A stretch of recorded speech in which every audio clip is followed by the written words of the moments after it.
తగాది ఎవరికి? అతనికి ఇతనికి మధ్యలో ఇతని ఇతని పెత్తనమైంది. కొన్నిసార్లు కొంతమంది కదిలించుకొని తనులు తింటాం లాంటి కొనుక్కొచ్చుకోవడం లాంటి వ్యవహారాలు ఈ లోకంలో జరుగుతుంటాయి. దేవుని స్తోత్రం. ఇప్పుడు దావీదుకి అబ్నేరుకి సమస్య. అబ్నేరుని తిట్టింది ఎవరు? దావీదు. సరే తిట్టాడు, అతని దేవుడు రాజుగా ఇచ్చాడు. ఆ రోజు నాదే పొరపాటాన్ని పశ్చాత్తాపడి రాజు దగ్గరికి వెళ్ళాడు. సరే ఆ రోజు ఏదో అయిపోయింది, అప్పుడు సందర్భం తప్పాను, నేను గద్దించాను, లోబడ్డాడు. ఇప్పుడు ప్రేమగా ఉన్నాను, ఆయన ఆయనకు భోజనం పెట్టాడు. మధ్యలో ఇతను వచ్చి ఏమంటాడంటే రాజుతో, నువ్వేమి చేసిదివి అని. ఈనాడు కూడా దేవుడు నీ మనుషులు భక్తులు ఏమంటున్నారంటే, నువ్వు అసలు ఏం చేసావు ప్రభా? ఈ రోగాలేంది, ఈ అప్పులేంది, దేవుని స్తోత్రం, ఈ కష్టాలేంది, నాకు చేసిన ఉపకారాలు ఏంది అని ఆయన మనల్ని అడగాలి. నా కుమారుడా 365 రోజులు ఇచ్చాను, నా కుమార్తె 365 రోజులు ఇచ్చాను, నీవేమి చేసిదివి? నీకు చదివిచ్చాను, నువ్వు ఎంతవరకు బైబిల్ చదివితి? నీకు మంచిగా కాళ్ళు చేతులు అన్నీ ఇచ్చాను, ఎవరి దగ్గరికి వెళ్ళి సువార్త ప్రకటించదివి? నీకు నోరు ఇచ్చాను, ఎన్ని పాటలు పాడితివి? నీకు నోరు ఇచ్చాను, ఎన్నిసార్లు స్తుతించిదివి అని అడుగుతాడు.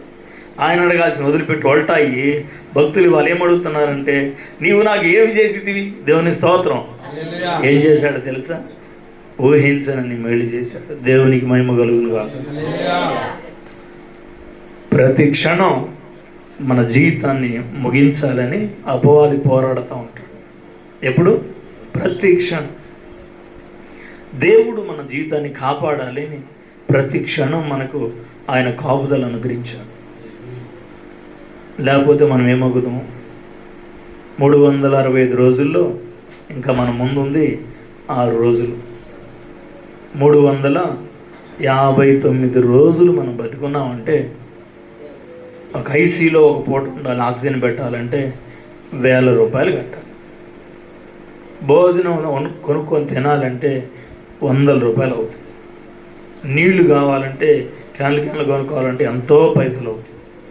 అసలు బ్రతికి ఉండటానికి అవకాశం లేని మనల్ని ఎన్నోసార్లు మనం దోషులుగా తేలిన మన దోషాలను లెక్కించక మితిలేని ప్రేమతో మనల్ని ప్రేమించాడు. దేవునికి మహిమ కలుగును గాక. గళమెత్తి పాడనా, స్వరమాల పించనా. తర్వాత దేవుని స్తోత్రం, హల్లెలూయా. ఆ పాటలో మతిలేక తిరిగే నన్ను గతిలేని మితిలేని ప్రేమ ప్రేమించిందన్నాడు. దేవునికి మహిమ కలుగును గాక.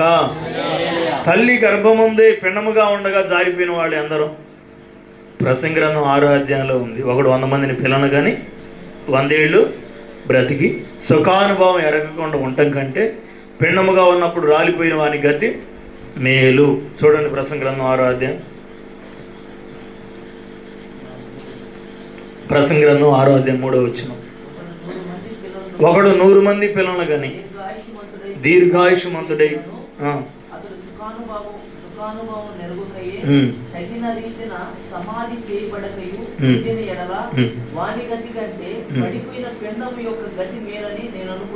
చాలు పిండం గతి అట మేలండి. దేవుని స్తోత్రం, హల్లెలూయా. పరలోకంలో ఉంటారు పిల్లలందరూ. ఎడుంటారు? పరలోకంలో ఉంటారు. నాకు కూడా 3 కుమారులు. ఫస్ట్ బిడ్డ 4 నెలలకు చనిపోయాడు. దేవుని రాజ్యంలో ఉంటారు.